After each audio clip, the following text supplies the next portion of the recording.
When it comes to parenting, the gentle approach is kind of getting slapped aside with a new attitude. It's called FAFO, or FAFO, which stands for F around and find out. We all know that. FAFO pushing past the participation trophies for higher expectations, lower tolerance for disobedience, and a harder line. The Wall Street Journal describes the FAFO parent this way, quote, won't bring your raincoat, walk home in a downpour, didn't feel like having lasagna for dinner, survive until breakfast, left your toy on the floor again, go find it in the trash under the lasagna you didn't eat. Ooh. Joining us now is clinical child psychologist Dr. Andrea Mata. She wrote the book, the #2 parenting book, Practical Tips for the Pooped Out Parent. Dr. Mata, thank you so much for being with us. You advocate for what's called authoritative parenting. Is that different from FAFO? Yeah, so how I explain FAFO parenting is that there's just one aspect of authoritative parenting called natural consequences, where your child is going to behave in a way, and instead of you like nagging them and intervening, what you're going to let them do is you're just going to let them experience the consequence, the natural consequence that they get from leaving their house without a coat in the dead of winter.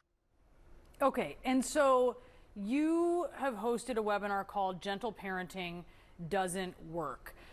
Tell us a little bit about that, and maybe specifically, all kids are not the same, right? So where you see it not working. So I think the big thing is when I talk about in the workshop, and I actually did it just last night, the Gentle Parenting Doesn't Work workshop, I talk about 3 basic reasons why gentle parenting doesn't work. It's because they focus on feelings, and that doesn't get us many good places. Number 2 is that they avoid punishments and rewards. And the third reason is a lot of gentle parents will treat their child as if they're on the same level as them, as the adult, or if it's a partnership instead of like you're the authority figure as the parent and the child is underneath you in a loving, caring way, not like a jerk boss. Yeah. It's really notable that some of gentle parenting, or at least the intent of it, comes from an era where kids were seen as being delicate and needing supplementation at home to build their confidence. That's why you get the refrain about participation trophies and that sort of thing.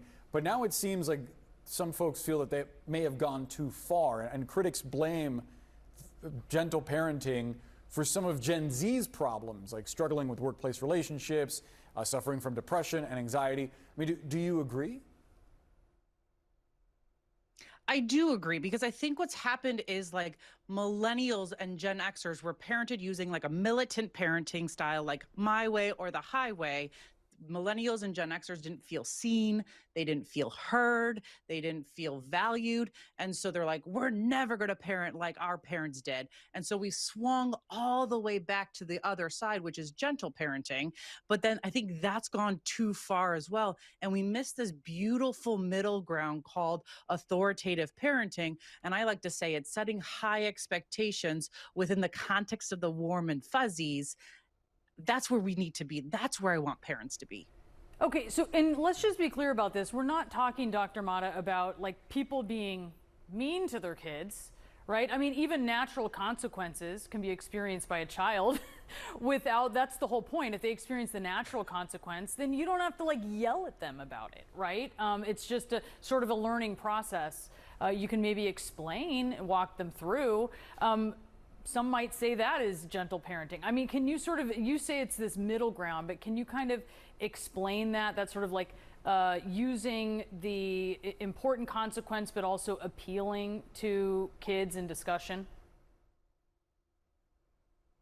I think the biggest thing for me is like where I want parents to be is that you have an expectation for your child, and you're going to have them meet that expectation within the context of the warm and fuzzies. Whereas I think sometimes gentle parenting, because we get overwhelmed and we get overburdened, we kind of lose that expectation, or we lower the bar of that expectation, and we keep our our warm and fuzzies high.